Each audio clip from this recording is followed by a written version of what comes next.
Shalom, shalom bien-aimé, que Dieu vous bénisse. Je rends grâce à Dieu pour ce temps qu'il rend possible. Et je bénis le nom de Dieu qui prend ce moment dans le creux de ses mains. Je prie que cette vidéo puisse impacter une vie au nom de Jésus. Je suis le serviteur de Dieu, Michael Begré, James Michael Begré.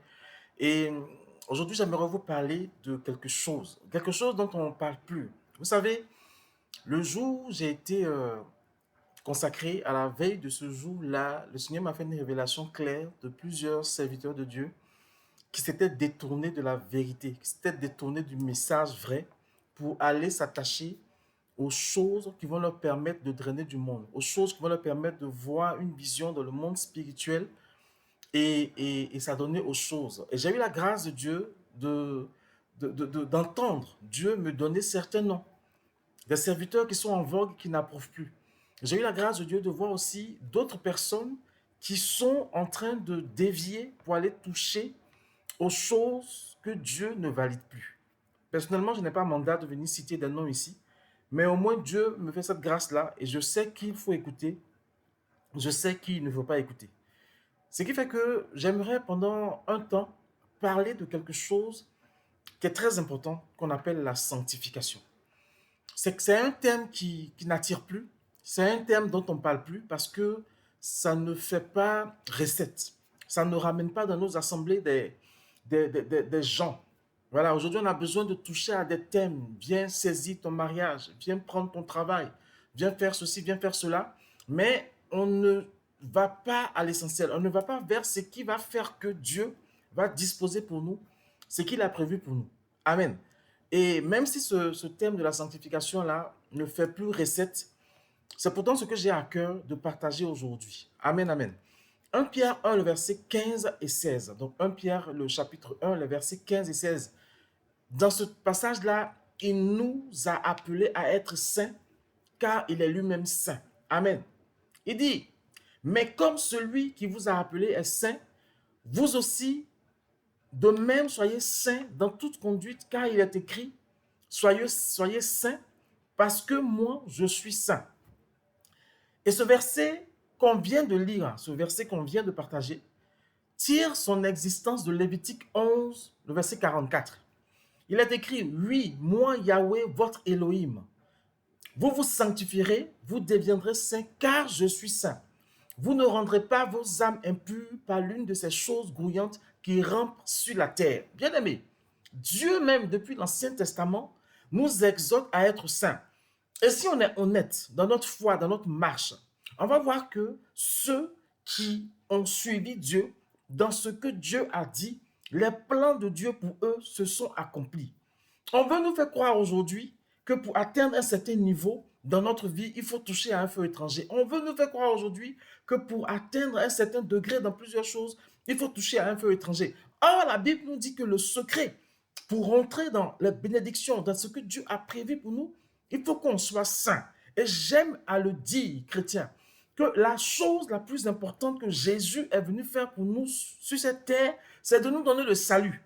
C'est que nous soyons sanctifiés pour entrer dans le royaume des cieux, pour entrer au ciel. Le jour où Jésus vient, c'est qu'on puisse partir avec lui. Donc, la destinée première de Dieu pour nous, c'est le salut. Et ça, là, il ne faudrait pas qu'on perde ça de vue.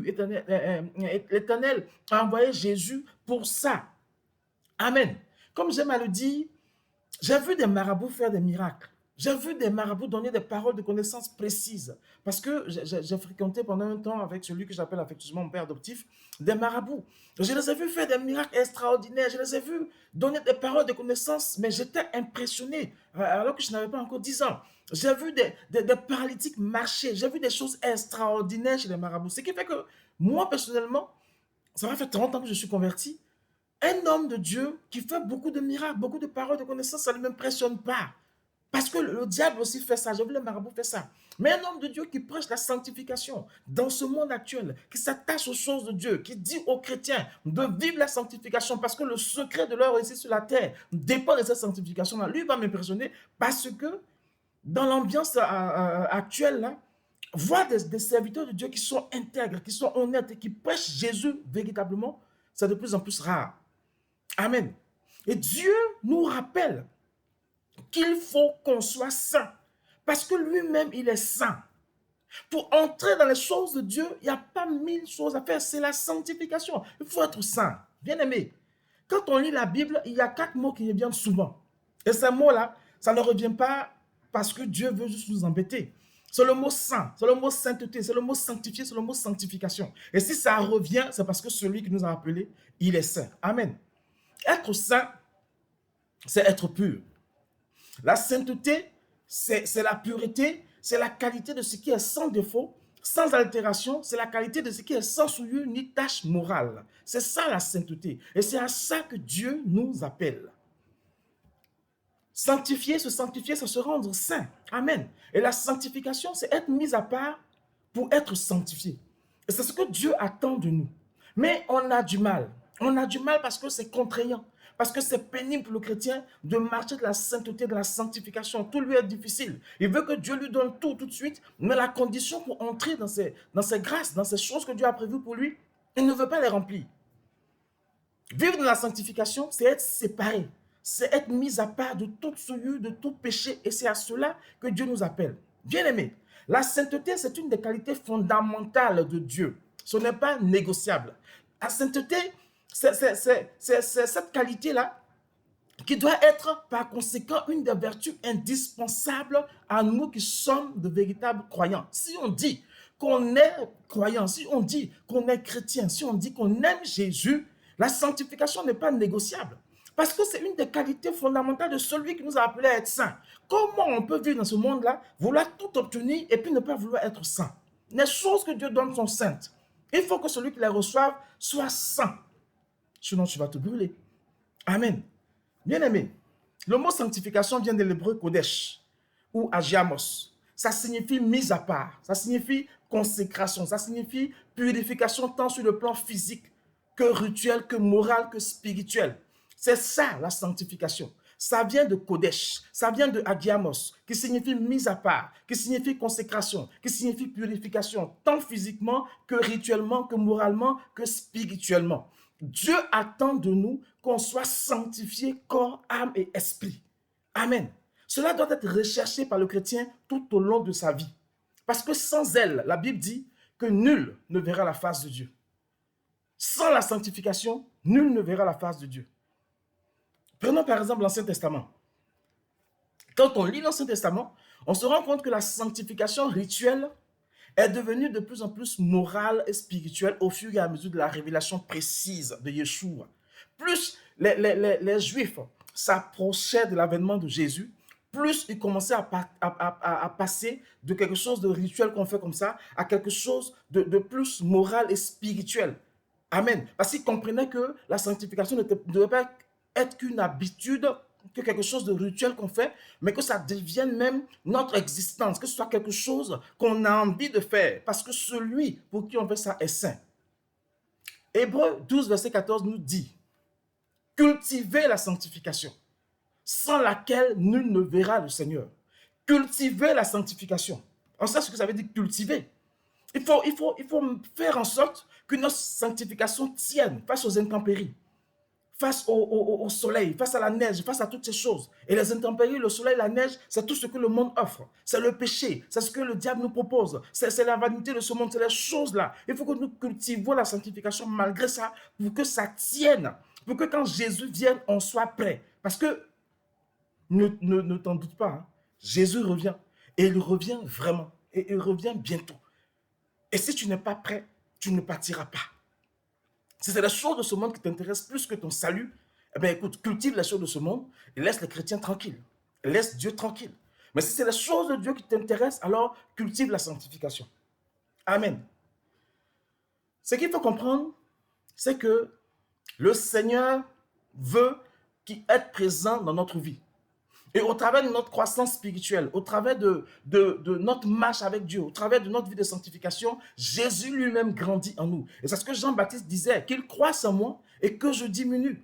Plus tu t'intéresses aux choses de Dieu, plus tu te sanctifies pour les choses de Dieu, plus Jésus croit en toi. Et plus Jésus croit en toi, plus tu vas de victoire en victoire. Et plus tu vas de victoire en victoire, plus tu as la capacité de saisir ce que Dieu a prévu pour toi, que Satan veut t'empêcher d'atteindre. Bien aimé, il n'y a pas de secret. Tu peux faire toutes les formations que tu veux. On peut déclarer tout ce qu'on veut sur ta vie. Si tu n'es pas sanctifié, tu ne verras pas les choses de Dieu dans ta vie. Amen. On doit voir Dieu au travers du renouvellement de notre intelligence. On doit voir Dieu au travers de notre désir de fuir loin du péché. On doit voir Dieu au travers de tout ce qu'on fait. C'est ça, être saint, parce que Jésus est saint. Et on sait tous que le Seigneur ne vit pas avec le péché. Parce que nous sommes le temple du Saint-Esprit. Le Seigneur nous a nettoyés du péché. Et quand le péché revient dans un temple nettoyé, le Seigneur se retire. Et tout ce qu'il nous a donné reste. Et ça peut nous leurrer de sa présence. Amen. On peut croire qu'il est dans nos vies parce que ce qu'il nous a donné, Dieu ne les reprend pas. Mais sinon, il s'est retiré parce que le péché s'est installé dans ta vie. Et quand tu crois qu'il est avec toi alors qu'il n'est plus, ton cas s'aggrave. Amen. Parce que quand le péché rentre, celui qui a été chassé là, il revient avec sept démons plus puissants. Il va s'installer. Et comme les choses que Dieu t'a données sont là, tu vas croire que Dieu est encore là. Et c'est le cas de beaucoup de serviteurs de Dieu. C'est le cas de beaucoup de chrétiens parce que les choses que Dieu a données sont là. Ils pensent qu'ils sont encore dans Dieu. Alors que l'Esprit de Dieu s'est retiré. L'Esprit de Dieu s'est éloigné parce qu'il ne peut cohabiter avec le péché. C'est pour ça qu'il nous incite à nous repentir quand on pêche. Bien-aimés, la sanctification consiste à se purifier autant que cela est possible et sans relâche. Amen. La sanctification consiste à se purifier autant que cela est possible et sans relâche. Et Matthieu 5, 8 nous rappelle ceci. Heureux ceux qui ont le cœur pur, parce que eux, ils verront Dieu. Amen. Nous devons chercher à voir Dieu tous les jours, en lui faisant confiance pour nous sanctifier. Si nous apprenons à nous repentir dès que le Saint-Esprit nous convainc de ce péché-là, dès que le Saint-Esprit nous dit qu'on a mal fait, il faut qu'on pense à se repentir. Bien aimé, il faut cultiver la sanctification. C'est une condition essentielle pour permettre à Dieu de nous former pour ce pourquoi il nous a créés. Il n'y a pas de secret. Il n'y a pas de secret. Le Seigneur m'a montré, bien aimé, des serviteurs de Dieu.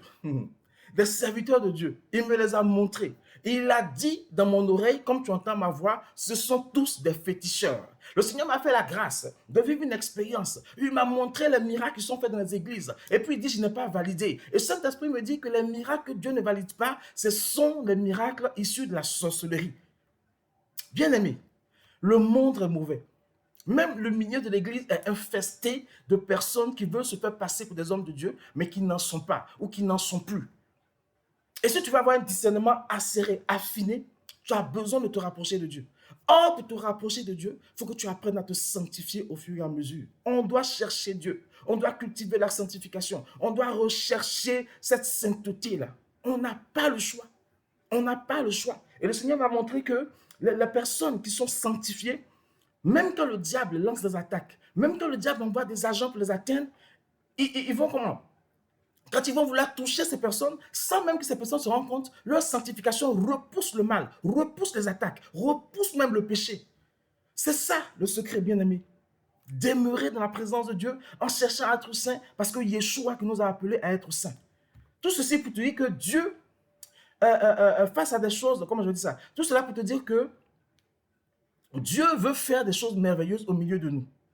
Mais pour que cela arrive, il faut que nous soyons sanctifiés, comme la Bible dit, en Josué 3,5.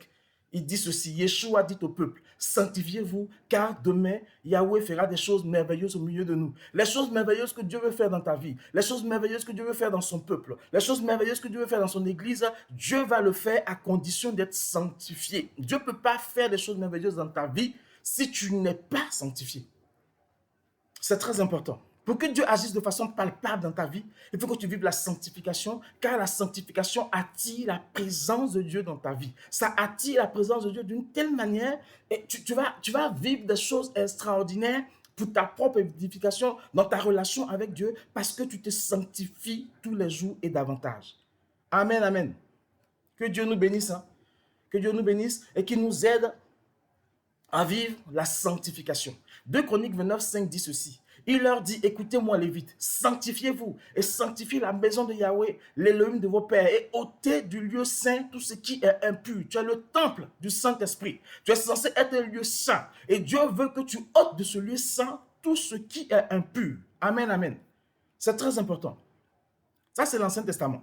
Maintenant, quand on prend le Nouveau Testament, on se rend compte que la sanctification est directement liée au fruit de la foi en Yeshua HaMashiach. C'est pour cela que 1 Pierre 1,2 dit, selon la préscience d'Elohim le Père, par la sanctification de l'Esprit pour l'obéissance et l'aspersion du sang de Yeshua HaMashiach, à vous, grâce et shalom multipliés. Amen, amen.